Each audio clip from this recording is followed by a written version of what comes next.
We dominate the land and space.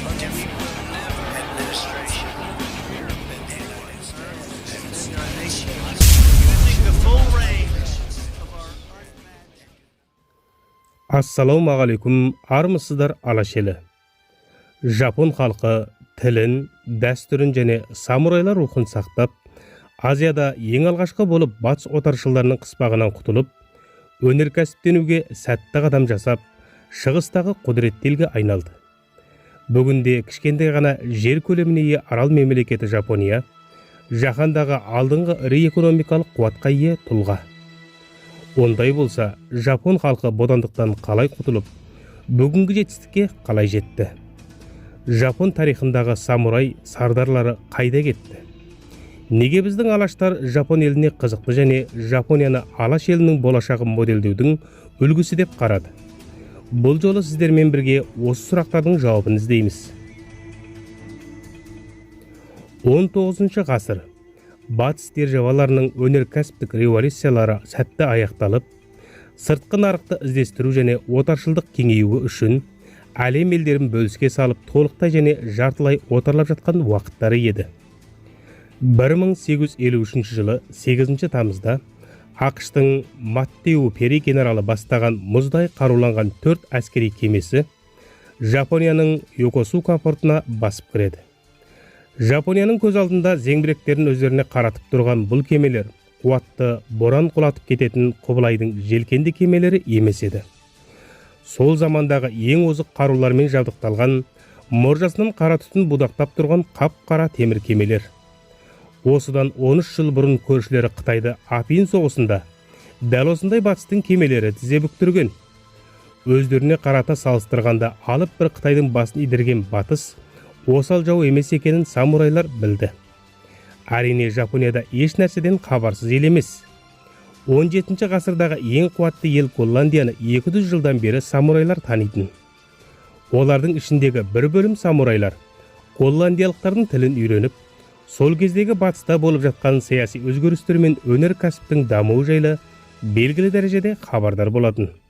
Тынық мұхит теңіз жолы мен шығыстың базарын ашу үшін Пери ақш президентінің атымен Жапонияға мемлекет қақпасын ашып еркін сауда жасау туралы талаптарын қояды. Жапондықтар ақштықтардың талабын қабылдайды. ақш генералы Пери жапондықтарға зеңбірек секілді қарулы күштерін көрсетуден басқа телеграмма аппараты, сағат, дүрбі және бу күшімен қозғалатын машиналары арқылы өнеркәсіптің жемісін көрсетеді. Бір кішкентай бу күшімен қозғалатын пойыздың айнала қозғалғанын көрген самурайлар өздерінің мұхиттың арғы бетіндегі мәдениеттен артта қалғанын сезінеді. Жапонияның қақпасын ашқан ақш ең алғаш Жапон елі үшін теңсіз болған келісімдерге зорлықпен қол қойдырады. ақштан кейін Голландия, Ресей, Британия, Францияда Жапониядан өздеріне бір үлес алып қалу үшін теңсіз келісімдер жасауға мәжбүрлейді. Жапония мәжбүрлі түрде чекі жібекпен шайын европалықтарға береді. Бұл ел ішінде товардың жетіспеушілігін туғызып, зат бағасы қымбаттайды. Европалықтардың тауары мен мақтасы Жапон базарына кіріп, қысқа ғана уақыттың ішінде батыстықтар Жапониядан 5 тонна алтын пайда табады. Батыстықтармен жасалған теңсіз келісімдер мен аяқ астынан пайда болған сыртқы сауданың әсерінен ел ішінде балық орнап, Жапония отарлану немесе жартылай отарлану қаупінде қалады. Қол қусырып қарап отыра берсе, онда отарланудан басқа жол жоқ. Ал соғысуға шама жоқ. Батыстықтардың өздерінен артықшылығын самурайлар жақсы білді. Сырттан төнген қысыммен ел ішінде орын алған балық Жапон қоғамын 600 жылдан бергі ең алғашқы саяси өзгеріске итермеледі. Жапондықтардың аңызы бойынша Жапон патшасы қасиетті Тәңірдің ұрпағы, Жапон билігінің заңды мұрагері.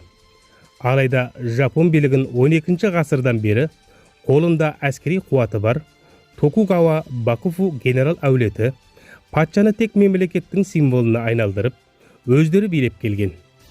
Бұл жағдай 1868 жылы Пери генералдың Жапон қақпасын зеңбірекпен ашқаннан кейінгі 15 жылдан соң өзгеріс табады. Ел ішінде реформаны қалайтын самурайлар билікті 124-ші патша 14 жастағы Мейджиге қайтарып, Токугава Бакуфу әулетін биліктен аластап, Жапонияда жаңа өкімет құрылады. Жаңа құрылған өкіметтің алдында бір қатар ірі мәселелер бар еді.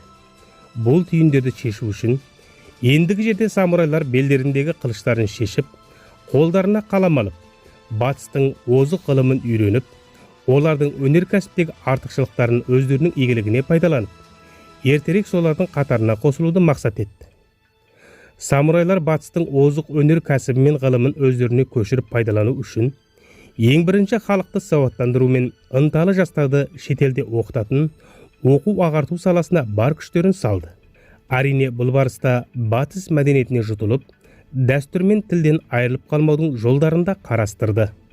1869 жылы әзіргі Астана Токио қаласының 64 районының барлығының орталықтарында бастауыш мектептер ашылды. Олар мектепте батыстың ғылымын үйретумен бірге жапондықтарға сай ерекшеліктерді де қалыптастырып, батыс ғылымы мен жапон мәдениетін біріктірді. Сол кездегі батыс отарындағы немесе ауыр ықпалындағы елдер білім беру жүйесін ағылшын, француз секілді билеуші елдердің тіліне бейімдеген. Мысалы, Үндістан оқу-ағарту саласында ағылшын тілін негіз еткен. Бүгінде көптеген үндістандықтар үшін ағылшын тілі ана тілінің орнын басып, негізгі қолданыстағы тіл болып есептелінеді. Бұдан басқа да мысал келтіре білетін елдердің қатары өте көп. Оның арасында біз де бармыз. Ал жапондықтар батыстың оқыту жүйесін енгізуде өз тілдеріндегі атаманы қалыптастырып, әрқандай бір жапондық азамат жапон тілін толықтай игермей, батыс ғылымын игере алмайтын еді. Бұл жапон тілінің тәуелсіздігін қалыптастырып, өз дәстүрлері мен мәдениеттерінің ерекшелігін сақтап, сонымен бірге батыс ғылым мен мәдениетін үйренудің алғы шарты етіп, жапондықтардың толықтай тәуелсіздікке жетуінің негіз етті. Бұдан тыс жапондықтар жаңа заман талабына сай жаңа мемлекет құрып, жапон қоғамын реформалау барысында дарынды адамдарды өз орнында істетпесе, қаржы мен жоспар селге кететінін жете түсінді. Техника мен білім батыстың болғанымен, самурайлар ескі заманнан бері келе жатқан рухани мұра. Олар самурай сардарларының борышкер, адал, намысқой, тырысшаң рухтарынан шебер пайдаланып, самурайларды мемлекеттік органдарда кәсіпкерлік пен ғылым-білім саласына қолданды. Самурайлар өздерінің дәстүрлі мәдениетін Жапонияның даму болашағының тағаны етіп, осы замандану, салық жүйесі мен банк және кәсіп орындардың құрылымының негізін қалап, жаңа мемлекет құрудың реформасында белсенді ролдар атқарды. 1871 жылы құрылғанына ұшақ жыл болған Мейзи өкіметі, бұрынғы самурайлар әзіргі өкіметтің жоғары дәрежелі басшыларынан құралған 49 адамдық елшілік тобын Европаға аттандырды. Бұл елшілік тобы бір жыл 10 ай уақыт жұмсап, 12 елді аралап, экскурсиялап, Европаның дамуын толықтай көзден кешіріп, 100 томға жақын естелік жазып, өз елдерінің дамуына үлгі болатын жолдарды іздестіре бастайды. Аралай келе самурайлар Германиядан өз елдерінің даму болашағын көреді және Германияны Жапонияның өнеркәсіптену жолындағы үйренетін үлгісі етіп қабылдайды. Себебі Германия өнеркәсіптену барысына кейін қадам қойса да, Европадағы даму ең тез мемлекет еді. Самурайлар Англиядан қару-жарақ пен кеме заводтарын, Франциядан тоқымашылық, Германиядан шахта кен заводтарын сатып алып, және соған байланысты шетелдік мамандарды, техниканы толықтай өздері игергенге дейін жоғары еңбек ақы мен завод фабрикаларында қолданды. Самурайлар батыс өнеркәсіп тауарларын уақытша импорт етіп, соңынан өздері ұқсатып жасап, одан ары дамытып, батыс елдерін басып озып, экспорт етті. Самурайлардың бастамасында ел ішінде белсенді түрде ішкі сыртқы сауда мен теңіз жолдарын ашуда мемлекет демеуінде ірі сауда және тасымал компаниялары құрылды. 19 ғасырдың соңы 20 ғасырдың басында Қытай және Ресеймен болған соғыстарда жеңіске жетіп, Азиядағы ең қуатты мемлекетке айналып, батыстықтармен иық тірестірді. Жапондықтар білімге мән беру, ұлттық құндылығын сақтау, дарынды азаматтарды орынды пайдаланып батыстың өнеркәсіптену жолдарын үлгі тұту арқылы қысқа ғана 20 жылдық дамуды бастан кешіріп, мемлекет қуаты артып, батыстықтардың өздерімен жасаған теңсіз келісімдерін күшінен қалдырып, ұлттық тәуелсіздігін сақтап қалды және өз стильдеріне сай даму жолдарын қалыптастырды. Ұлт болашағын ұрпақтарына үміт артқан жапондықтар Англияны басып озып 1904 жылға жеткенде бүкіл Жапонияда толықтай бастауыш мектептерді жалпыластырды. Бұл кезде Англияның өзінде оқу ағарту саласы бұл деңгейде дами қоймаған. 1930 жылдарға барғанда орта техникум мен жоғары оқу орындары негізінен Жапон қоғамында қалыптасып, Қытай секілді Шығыс Азия елдерінен студенттерді қабылдап тәрбиелей алатын деңгейге жетті. Жапония алдыңғы ғасырда болып өткен соғыстарда жаратылыс пәнін оқитын азаматтардың ешбірін әскерлікке алып соғысқа қатыстырмады. Екінші дүниежүзілік соғыс аяқтала салысымен бірінші жұмада жапондықтар ең алдымен оқу орындарының жұмысын бастады. Яғни жапондықтар білім мен оқу ағарту саласына және мемлекет болашағының дамуына қажетті мамандарға ерекше ден қойды. Бүгінде Жапонияда ғылыми зерттеулермен айналысатын ғалымдардың еңбек ақысы мемлекеттің саяси тұлғаларынан әлдеқайда жоғары. Көптеген елдердің қағаз ақшаларында саяси тұлғалардың бейнесін немесе басқа да ұлттық ерекшеліктерін көре аласыздар. Ал Жапония валютасында кілең ғалымдар мен қоғамның рухани қайраткерлерінің суреті қойылған. Бұдан жапондықтардың білімпаздарды ерекше қадірлейтінін аңғарасыз. 2001 жылы жапондықтар 50 жылдың ішінде 30 Нобель сыйлығын аламыз деген мақсат қойды. Сөз ауыздарынан шығысымен жапондықтар биохимия және медицина саласында Нобель сыйлығын алуды бастап кетті. 2019 жылға жеткенде 19 ғалым Нобель сыйлығының иегері болды. 1901 жылдан әзірге дейін жалпы 28 ғалым Нобель сыйлығын алды. Әрине жапондықтар бұдан да көп Нобель сыйлығын ала алар еді. Алайда алдыңғы ғасырдың бастапқы кезеңінде батыстықтардың азиялықтарды кемсіту себебінен біраз жетістікке жеткен жапон ғалымдары бұл сыйлықтан қалыс қалды.